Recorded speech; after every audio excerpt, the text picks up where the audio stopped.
आज की एक और बड़ी खबर। करीब 4.5 महीने से जंग की आग में सुलग रहे यूरोप की दहलीज अब रूस के उत्तर तक पहुंच सकती है। रूस के दुश्मनों की लिस्ट में 2 नाम और जुड़ गए हैं, स्वीडन और फिनलैंड। औपचारिक तौर पर नाटो में शामिल हो गए हैं। नाटो के 30 सदस्य देशों ने स्वीडन और फिनलैंड को शामिल करने के लिए प्रोटोकॉल पर दस्तखत कर दिए हैं। जवाब में रूस ने अपनी न्यूक्लियर मिसाइल बाल्टिक में तैनात कर दी है। सवाल यह है कि पुतिन अब क्या करने वाले हैं। ये रिपोर्ट देखिए।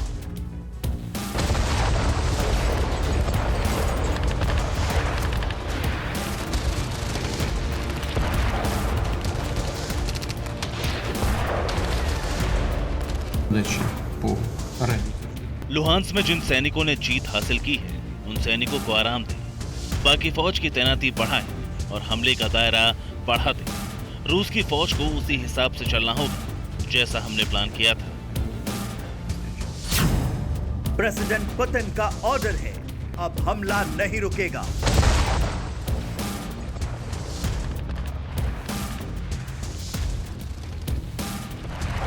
जंग का दायरा बढ़ेगा।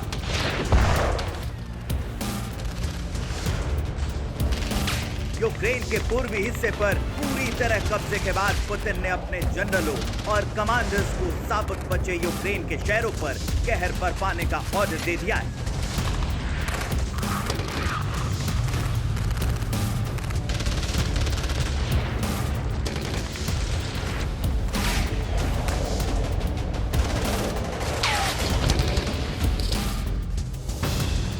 क्योंकि रूस के दुश्मनों की लिस्ट में 2 नाम और जुड़ गए। स्वीडन और फिनलैंड नाटो में शामिल हो गए। 30 सदस्य देशों ने सदस्य बनाने संबंधी प्रोटोकॉल पर दस्तखत कर दिए हैं। ये तस्वीरें उस वक्त की हैं जब रूस के दोनों पड़ोसियों को औपचारिक तौर पर नाटो में शामिल किया गया। दुनिया जानती है यूक्रेन की बर्बादी की एक ही वजह, और वो है नाटो में शामिल होने की ज़ेलेंस्की की जिद। सवाल यह है कि क्या यूक्रेन जैसा ही हश्र रूस के उत्तर वाले पड़ोसियों का भी होने वाला है। इससे पहले ये भी जानते हैं कि नाटो में शामिल होने से स्वीडन और फिनलैंड को क्या फायदा होगा। जंग के हालात में नाटो दोनों देशों की मदद करेगा। स्वीडन और फिनलैंड पर हमला होने पर नाटो फौज उतार सकता है। 30 सदस्य देशों की संयुक्त सेना सामूहिक सुरक्षा प्रदान करेगी। परमाणु हमले के हालात में भी नाटो जवाब दे सकता है। स्वीडन और फिनलैंड को नाटो में शामिल करना रूस के खिलाफ बड़ी कामयाबी है, क्योंकि रूस के पड़ोस में हथियारों का जखीरा जमा करने के लिए नाटो को 2 और ठिकाने मिल गए। लेकिन पुतिन पहले ही साफ कर चुके हैं कि ऐसे गुस्ताखी भारी पड़ेगी। जहां तक नाटो की बात है तो हाँ, ये एक बड़ी समस्या है जिसे जानबूझकर तैयार किया जा रहा है। अमेरिका नाटो को विदेश नीति के हथियार के तौर पर इस्तेमाल कर रहा है।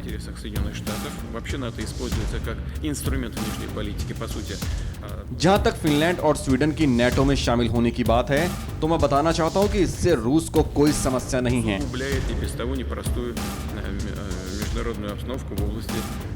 लेकिन इन देशों में सेना के जमावड़े को हम अपने लिए खतरे की तरह देखते हैं। पुतिन ने सिर्फ धमकी नहीं दी, नाटो में शामिल होने वाले दोनों पड़ोसियों स्वीडन और फिनलैंड की हद की लकीर भी तय कर दी। यूक्रेन पर हमले तेज करने के साथ ही फौज को बाल्टिक की तरफ मोड़ने का भी हुक्म दे दिया है। इसके साथ ही न्यूक्लियर सबमरीन कजान को स्वीडन और फिनलैंड के करीब पहुंचाकर रूस ने अमेरिका समेत सभी नाटो देशों को चुनौती दे दी है। रूस की कजान सबमरीन 90 किलोमीटर प्रति घंटे की रफ्तार से आगे बढ़ सकती है। 1500 मील तकरीबन 2500 किलोमीटर के टारगेट को तबाह कर सकती है। इसमें एक बार में 24 ओनिक्स मिसाइल तैनात की जा सकती। सबमरीन के 8 हिस्सों पर 3-3 मिसाइलें लगाई जा सकती, जिससे एक बार में ही हर दिशा में मिसाइलें दागी जा सके। कजान रूस का ऐसा हथियार है जिससे यूरोप की हर दहलीज को दहलाया जा सकता है। फिनलैंड और स्वीडन के नाटो में शामिल होने के साइड इफेक्ट अब यूरोप में नजर आने लगे।